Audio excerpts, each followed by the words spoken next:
मुझे मालूम है कि तुम भी मीरान का हमारी तरह ही ख्याल रखोगे। बेटी, शाम तक तो तुम घर वापस आ जाओगी बेटी। उस वक्त तक मीरान हमारे पास अमानत है। फिर तुम आओगी तो मीरान आगा हमें कहाँ पूछेगा भाई।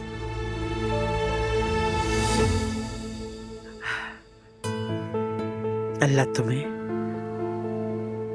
और मेरे पोते को हर जगह हर वक्त अपनी हिफाजत में रखे इंशाअल्लाह।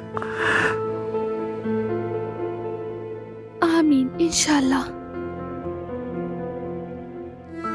आमीन।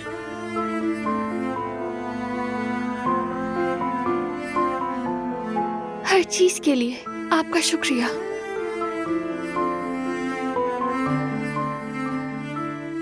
अच्छा बात सुनो तुम लोग, वक्त पर जाना और वक्त पर आना। शाम को देर मत करना, बस दस्तरखान इंतजार ना